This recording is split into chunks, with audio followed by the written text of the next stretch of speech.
All right, let's dive into the text today. We are going to look at Exodus starting in chapter 7.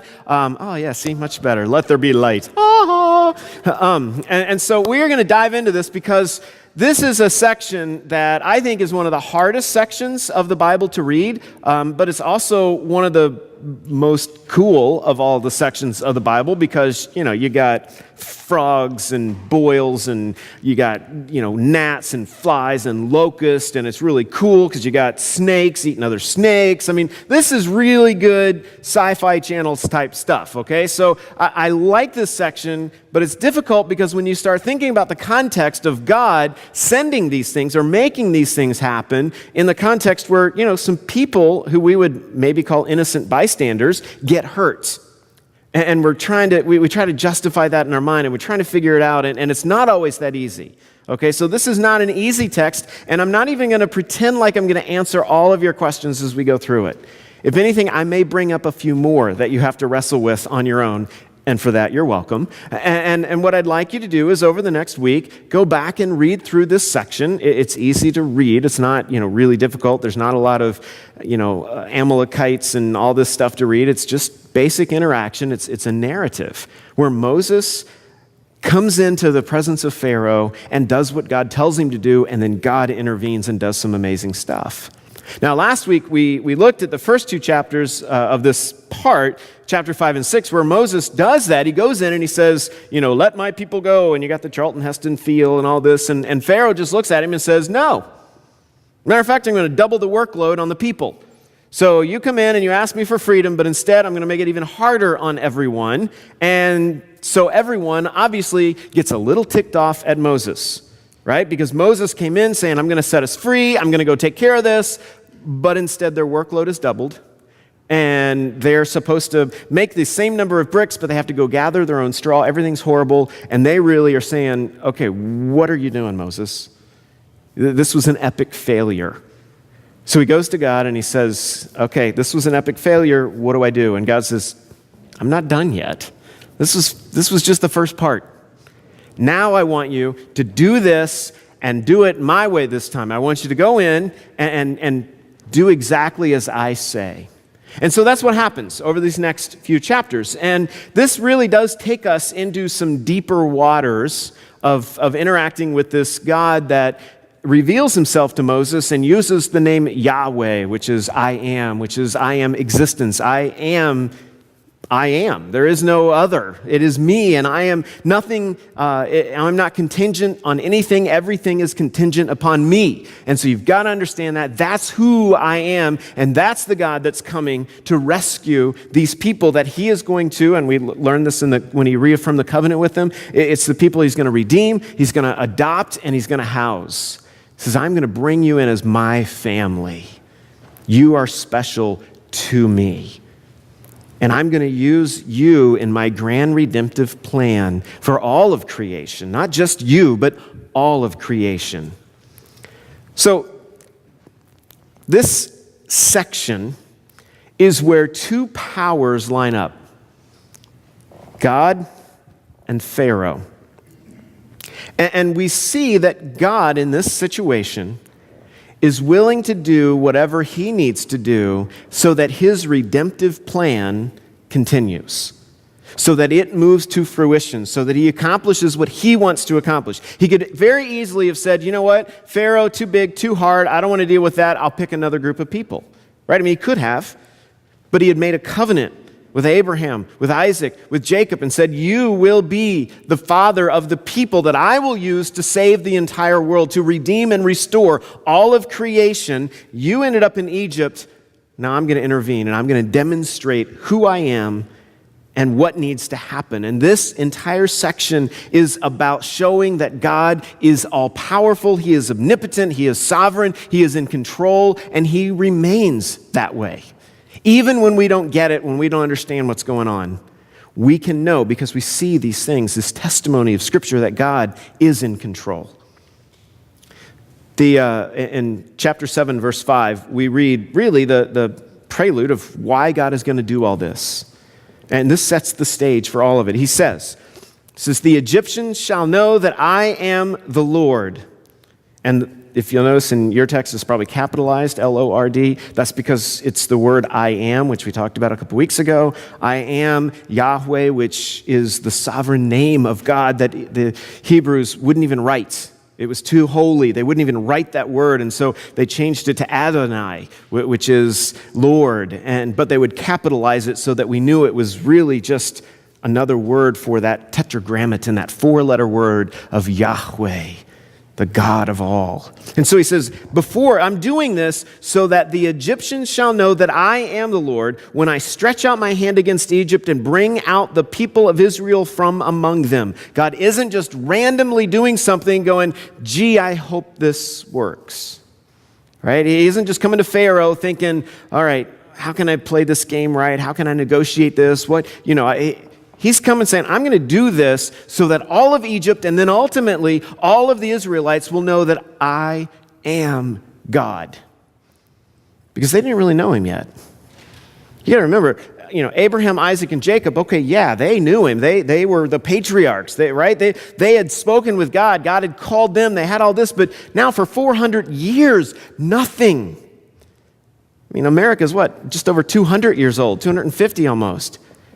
400 years, nothing from God.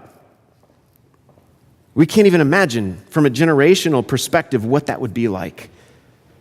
And so God needed to make himself known to this people that he had already called to himself so that he could redeem them and restore them and demonstrate through them how he would redeem all of the world. So I want to give you a few overarching themes, and then we're going to just kind of lightning quick run through the plagues so that we can discuss them, talk about them, understand what's going on. Let me give you a few overarching themes that I want you to see in all of the plagues. All right, and as you go back and maybe reread it later, I want you to see these themes popping out in different ways. And I won't be able to demonstrate every single place that they jump out because we'd be here all day and I got stuff. No, we're not going to be here all day. Trust me. Hard pews, I wouldn't do that to you. I want you to see, because the first thing is that God's ultimate intention, I want you to look for the theme of God's ultimate intention of restoring creation to its original intent. Okay, we had the Garden of Eden, we had creation, everything was perfect. And then the fall, everything fell apart. Okay, and from that point forward, we see even in Genesis chapter 3, God puts what we call the proto-evangelicum, the first time that he says, hey, I'm going to do something to right this ship. It may not be right now, and it's going to take time, but I'm going to do something to redeem and to restore creation, not just humanity, okay? God is not just about making your soul happy or trying to get you to heaven. God wants to redeem and restore this fallen world because we live in a world that has cancer, that has times when people get hurt, that has evil, that has bad things happening, and God says, that's not the way I created things to be. I wanted it to be a paradise where I could put my special creation, humanity, to live and to flourish and to enjoy, but that was lost. And I got to redeem that. I want to restore that. So even in the plagues, we can see that God is moving towards his ultimate intention of redeeming and restoring creation. Also, we can see simply the sovereignty of God. Over and over and over, we see this idea that God is in complete control. Nothing happens that surprises him. Nothing. No matter what's going on, God is in control. He is manipulating Pharaoh. Pharaoh is not manipulating him.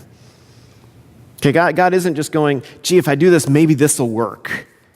Maybe if I do this time, this will get him. Oh, that didn't work. Okay, what about this one? No. God is in complete control the whole time. And we see that even in some little things like where it says Pharaoh hardened his heart and said no. Pharaoh hardened his heart because he wouldn't listen to God. Pharaoh hardened his heart. And then as you move through, all of a sudden it changes and it starts saying, and God hardened Pharaoh's heart. And we could easily try to say, well, God was just, he had already hardened it so much, it wasn't coming back, so God just went with it. No, I think God was literally saying, Pharaoh, you're never going to believe. I'm not going to let you because I need to demonstrate to you and through you that I'm in control and you're not. And yeah, that's a tough pill to swallow, right? Because we want a God that's nice and caring and really kind and fair and everybody's happy in the end. But that's not the way this world works. We live in a world that contains evil, and for evil to be abolished, for bad things to be overcome, sometimes things happen that we can't explain. And we have to understand that God is God and we are not. And I don't mean that as a cop-out, like, oh, well, if I can't explain it, then it must be God and everything's cool because God's God. No, I mean in this instance especially. We need to understand that we aren't in control like we think we are. And our concept of just and fair and good is not as big as God's understanding of good and just and fair. And at some point, we have to acknowledge that as, middle-class Americans living in the heart of the Midwest, we have no clue what it's like to live in a world where evil is on you all the time. We don't live in a third-world country, right? We don't wonder where we're going to go to lunch today because we don't have money for it. We wonder because there's so many options. We aren't wondering, oh gosh, how am I ever going to, feed the kids later? No, it's they may be picky and a pain about it, but we got plenty of food to give them. We aren't wondering if we're going to get through this day without someone coming in and abducting us and taking us and enlisting us somewhere that we don't want to be. Those aren't the kind of things. That's, you talk about unfair, you talk about unjust. Those are things that 75% of this world deals with on a regular basis. So we can't come to this text and say, well, God wasn't fair when he let this happen. No, we have to step back and say, God's in control and I don't understand how he works all the time because my perspective is about this wide. But God's is eternal. And at some point we have to acknowledge that. And yes, that means acknowledging we aren't God. Welcome to the club. We're not. So, I want you to see the sovereignty of God. I want you to look for the theme of creation submitting to God as creator. And we'll get to that in a minute. Just tuck that away for a minute. And then last of all, I want you to see the theme of God acting as God. And that's key. God acting as God to redeem his people. Okay, he didn't have to become something else. He didn't try to manipulate things so that hopefully it would work. God acted as God to do what needed to be done.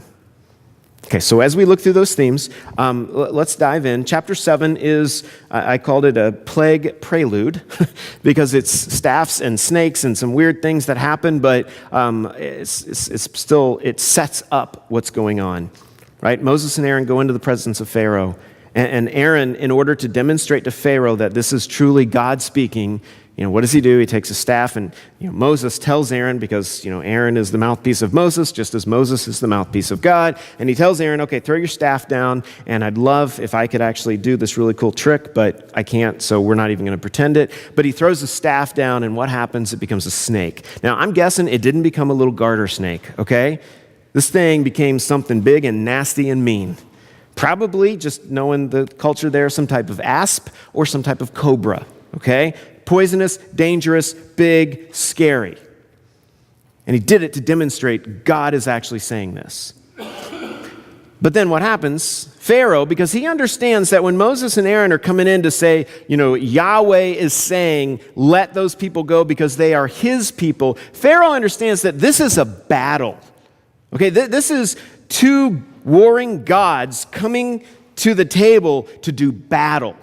This isn't just a couple of people trying to get an audience with Pharaoh. This is Pharaoh saying, if I'm going to continue to be the most powerful ruler in all of the world, if I'm going to continue to call myself the son of Ra, the son of their God, of their biggest God, if I'm going to continue to do that, I need to come here and I need to defeat this. I need to demonstrate that I am more powerful than the God of these slaves. And so he comes in and he brings with him his soldiers, his sorcerers, his magicians, his wise men. Okay, these are the guys that do battle when it's two gods warring. And so they come in. And Pharaoh just looks at them and they throw their staffs down and they become snakes. They match the miracle. But the coolest thing then happens. Aaron's staff, which is God's staff, eats the snakes of the magicians. Now, I love watching National Geographic. I love watching all this, and I love watching the shows about snakes eating things, and my wife can't stand it, and half the times my kids walk in, they're like, oh, Dad, geez, you're watching a snake eat something else? Come on. But I'm sorry, it's just really cool, and I'm a guy, and I like to see that. But wouldn't it be awesome? I mean, you see, there's every so often you see two snakes doing battle, and it's just cool. I know all the women are like, you are so much a guy, but I am, okay? And they're battling, and then you see like one snake actually win and eat the other snake, and I mean, it is gruesome, okay? This is not a nice little sanitized, thing. This is gruesome. And these snakes get devoured by God, and we have to understand that right from the onset, God is demonstrating to Pharaoh and to everyone around, I am God. I am more powerful than you. You will not win this. No matter what you can think you can conjure up, how you can copy any of the things that I do, you will not match me, because the snake in and of itself, it's a sign of power in Egypt. I mean, you dig up all those old pyramids, and what do we see? We see these pharaohs, and what's on their headdress? A snake. This is a symbol of power for the Egyptians. And so for God's power to overwhelm the power of Egypt was a major kick in the shin to Pharaoh, saying, this is not going to be a fun day for you, Pharaoh. But then on top of that, the language, okay, that the Bible uses, okay, the language that it uses is very similar. Matter of fact, the word snake, okay, the word snake is not just the same word that it uses elsewhere, but it's the word used in Genesis chapter 1 to describe the chaos that God overcomes in creation. The word is tannin. And it's the exact same word that when God says, I'm speaking into existence light, I'm doing all this, I'm controlling all this, I'm in, it's the same word that describes the chaos that the Creator God overcomes. And here again we see a picture of the Creator God overcoming this chaos that is anti-creation, power inverted, oppressed people being controlled that shouldn't be controlled.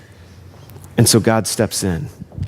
So we've got this prelude where all this happens, and really in all of that we need to understand that there was one main thing that God is setting up, and it's simply this. He wants Pharaoh, he wants Egypt, he wants Israel, and because it's recorded for us, he wants us to know that Pharaoh was nothing more than a counterfeit power. And God wanted his people to see that counterfeit power, although real, okay, they really did do tricks, there really was power at play there. Although it's real, it's not lasting. And neither the Israelites or the Egyptians should be fooled by it. And before we skim through the plagues, let me just ask you something really quick. The power represented here by Egypt, by Pharaoh, it's more than just a political power which was controlling someone. This is the empire which we talked about before. This is the powers of this world doing something that undermines what God is trying to accomplish. This is the powers of this world controlling things because people have submitted to it and not trusted God to be in charge. And so I got to ask you, as you move forward in your day, in your life, what are those counterfeit powers that you are trusting in your life that aren't real, that are just that, counterfeit, and they won't last, and they're not actually strong enough to do what needs to be done in your life? We all have them, whether it's finances or maybe we're putting our trust in our marriage or a relationship, or we're putting it into a person or a job. Whatever it is, we need to understand that this world, that the powers of this world, that the people of this world are not enough. They are not the power that can actually change you and help you and move you. They are counterfeit. And you got to know that. Okay, if you don't remember anything else, at least think about that. What powers in your life are you trusting that aren't real, that aren't truly from God? All right, let's skim through the plagues just so you know what's going on, and if you go back and study, you can at least understand what you're trying to see, what you're doing, all that stuff. And here's the thing. There's 9 plagues that we're going to cover today. The 10th one is the death of the firstborn and the Passover, and because I'm such a wonderful guy, I've asked Lisa Ho to handle that one, because that's such an easy thing to talk about, death of the firstborn and all that stuff. So I'll let her handle that. She can have the little easy one, and I'll take these. I want to look through, because the first 9 plagues, they're in cycles of 3, okay? And I've given you a nice little chart to just see and to have and rip up or write on, whatever you need to do. And it just outlines everything. They're in cycles of 3. They get progressively worse. And there's certain patterns that we see in all 3 of them. And I'm only showing you that so that when you go back and read it, you can have some bigger picture to understand the narrative of what's happening. Because you get lost in the frogs and the locusts and the gnats and the flies and what does all that mean? I want you to see the bigger picture and not get lost in the details. Because the bigger picture is God is moving and doing something. And we have to acknowledge that. So, chapter 7, verse 14, the first thing he does, God tells Moses, go to Pharaoh when he's out in the water. In other words, probably first thing in the morning when he's bathing, right? He's going out, getting ready for the day. He goes and he soaks in the Nile River, because the Nile is the source of all power for Egypt. Okay, that river is what makes them great. And so Pharaoh goes and he bathes in it, he soaks in it, because he is the God of Egypt. That's the way he sees himself. And he goes and he soaks in this power-giving river. And Moses goes and he touches it. Actually, Aaron's staff touches it, and it becomes blood all through the land. So the river becomes a source of death, not life, to Egypt. And so God starts with that. Even though the Nile, you got to remember, was personified within the Egyptian culture as a god. And yet God says, no, you're not a source of life, you're a source of death. And he turns it to blood. Now it's interesting because the magicians and so forth in Pharaoh's court mimic this miracle. They do something that also changes water to blood. So Pharaoh, of course, says, well, that wasn't good enough. If we can do that. And so Moses comes back and the next plague hits, which is frogs. Now, frogs are slimy and gross, okay? Let's just face it, they are. And the way that it describes what happens, it is a reversal of creation, of the created order, because it says that these frogs came out of the Nile River. Once again, the source is what? Water. Out of this Nile come the frogs, and what are they doing? They are teeming. They are swarming. Okay, they're filling everything. They're in the ovens. They're in their bowls. They're in their cabinets. They're just everywhere. And the word used there for teeming or swarming is the same word that is used in the creation narrative that talks about how God commanded that these things would teem in the waters and would be what creation was supposed to be. The water would be swarming with these created beings, with these animals. And that was the order that was supposed to be there. But God then steps in and says, all right, to demonstrate that I'm in control, to demonstrate that I'm God and I am the creator, all of a sudden I'm going to take creation and I'm going to send it out of control, and it will be a plague to you. And so what happens? Well, the magicians can obviously, it says, they duplicate this. They somehow get a whole bunch of frogs to come out of the Nile as well.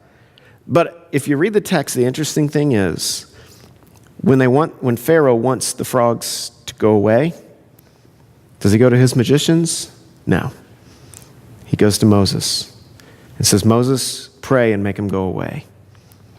And he does. So even in ending the plague, we see God's power at work. Well, then it goes on, and the next part is the gnats. And this is one where the magicians can't mimic. And they say, this is the finger of God at work. The magicians, okay, Pharaoh's soldiers in this battle between gods are saying, whoa, that's God. We can't do that. And it scares them. And also on a bigger scale, God just moved from using water, which was the source of the Egyptian power. Now he's dealing with the dust, because it says he stirs up the dust and the fly or the gnats come up out of the dust. So it's earth. It's another natural thing that the Egyptians don't have any power over, but God does. And so he does. He stirs this up. And that ends that first cycle. And if you think about it, I mean, that first cycle, no one really gets hurt. It's nasty and disgusting, right? I mean, blood, water, and frogs everywhere, and then gnats. I mean, it's nasty, okay? But it's not they endure it, right? So we get to the next series of 3, and everything gets deeper. The destruction level gets higher, because then in chapter 8, he gets flies to come. And we don't know exactly what the word there means. I mean, they translate it flies, but it could mean a lot of things, okay? It's generic flying bug, okay? It can mean a lot. But the bottom line is, they swarmed the place. And it was nasty. And it was destructive because they're gross, and they bite, and they leave droppings that we don't want around, that are unsanitary. You don't want that. And of course, the magicians can't copy this. And then in chapter 9, the next plague comes. Livestock just start dying. And it's here that we see this transition from the magician saying, oh, that's the finger of God making those gnats come, to now God says, I'm going to use my hand against you. Do you see how things are progressing? I mean, it started out, little snakes on the ground and then some frogs and stuff, but nothing big. And the magician says that's the finger of God. But now all of a sudden, God's saying, I'm going to demonstrate slowly over time that it's not just my finger, but my entire hand can be against you, and you'll know it. And so the livestock die. And then the last of that cycle is the boils. And it gets even worse, because now the magicians, and you can read the text and see all this, I'm summarizing obviously a ton, but the magicians not only can't mimic this plague, the text says that the magicians can't even be in the presence of Moses and Pharaoh because they're covered in boils. So the soldiers, the ones who were supposed to have power in this battle, can't even show up because they're covered in the plague that God had sent on them. And that's a significant step in this progress of God moving and doing things. And then the last cycle starts. Hail. I guess this is part 2 of the last cycle. Hail. And you've got, no, that's number 7, right? 1, 2, 3, 6, 7, yeah. There we go. Sorry, I don't have numbers on my page. The last cycle starts with hail, and of course this is destructive. It's not completely destructive, and there's some caveats in the text that say certain of the crops weren't yet in bloom, so they weren't destroyed, but anything that was destroyed by this hail that came raining. And this is also where, if you look in other places in the Old Testament, in Joshua chapter 10, Psalm chapter 18, Isaiah 28, Ezekiel 13, I mean, there are different places where we see hail is used as a judgment. So it moves from annoying gnats to judgment. It is getting progressively worse as God is slowly revealing how amazing and omnipotent he is. And it's building and building. And that hail is not just from the ground, right? God's demonstrated, I got power over water, I got power over the ground, and now hail is falling from the sky. Saying, I'm in charge of all of this. Nothing is out of my control. There are no other gods that I have to wait on or deal with or talk to. I'm in charge of it all. So we got the hail and then the locust, which you've seen in Scripture several times. Joel chapter 1 and 2 is a great place to see that it is considered a judgment when locusts come. And there's some really cool stuff in there, and you just gotta kind of read through it to see, but again, it's a creation reversal. You see this east wind coming, and this east wind is the same thing that brings the locust and then drives them into the Red Sea, and an east wind is the same thing that comes and parts the Red Sea. You've got these locusts who are coming and bringing destruction into Egypt, and as they move out of Egypt, just like the Egyptian army comes out of Egypt chasing after the Israelites, they find their death and destruction in the Red Sea. So there's this foreshadowing happening of this is getting close to the end, but it's not quite there yet. But when it comes, you're going to know it. Because then it's followed by God saying, I'm doing this, and he tells Moses, I'm doing this so that you can share with your son and your grandson who I am. Okay, this isn't just so Egypt knows. This is so you know, and you will tell your generations to follow of how powerful God is. Now, you got to hear that, because we're about to wrap this whole thing up, this cycle of plague, and I think about our generation. I think about where we live and how much. I check the weather. I pull up my phone, and I can tell you what they've got. Future radar. How do you have future radar? Honestly, that is an oxymoron. You cannot tell me what's going to happen. You're guessing. Okay, we got all these things where we think we are in complete control, where we have all this power. We know what we're doing. We're in control. Nothing can overcome us. And I think we forget how powerful, how sovereign God is. We forget that. And God tells Moses, listen, you're going to see some amazing things happen over the next 40 years. But you're going to look back on these plagues and remember, I'm in charge. I am God. You are not. And so the locusts come and they bring death and destruction, but then that's followed by darkness. And it's the way the text describes it, it's almost a darkness you can touch, right? That there's no light. And Pharaoh is finally relenting, begging, please take this away, please. And over and over and over, he said, take it away and I'll let him go. But he puts caveats on it. Well, only let the men. Well, that's not going to help. Well, you can go, but you can't take the livestock. And he does all these things, and Moses calls him on all these and says, no, it's all or nothing. You're either going to believe that God is God and you're not, or you're not. And this last one, the darkness, it's a direct attack on the sun god, Ra. And Pharaoh himself called himself the son of Ra. And God says, you know what? I can block out the sun if I want to, because I'm in control.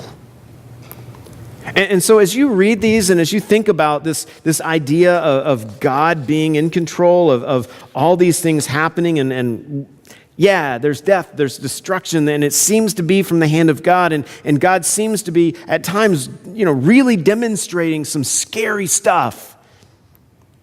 You got to go back and say, but what does he say about it? He says, I am God. And I just wonder, do we believe that?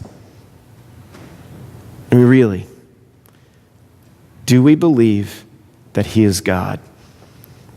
When we read this text about the plagues, when we read about God being in complete control of all of creation, when we read about these things where God is doing things that we can't explain, that go beyond the scope of our understanding, where he manipulates creation to serve him.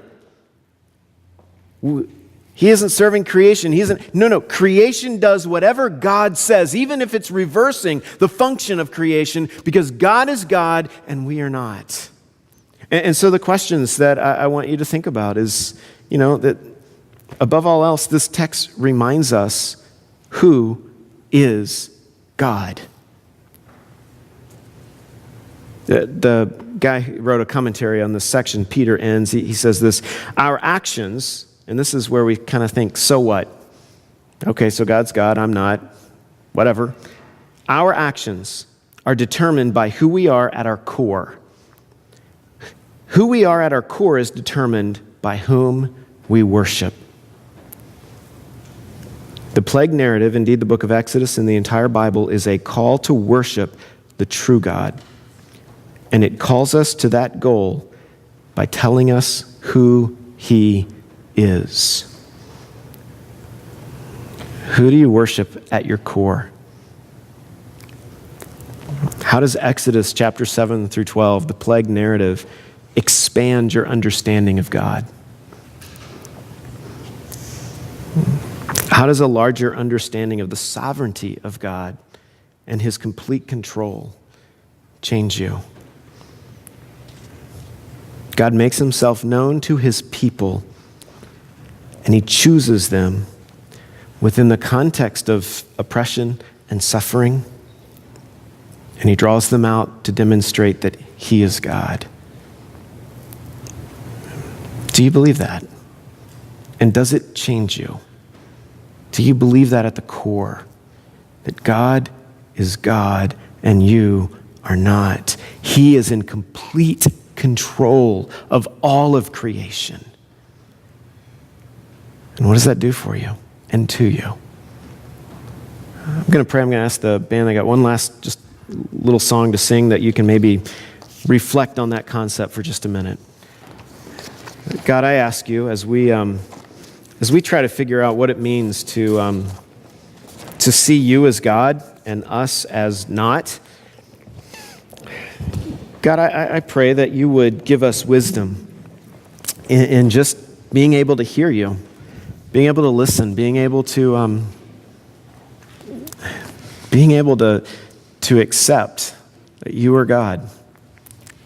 And even in this society, this culture, this world where there's so many things that we have power over, and we've got some amazing technology, and we can do stuff, and you're still God and we are not.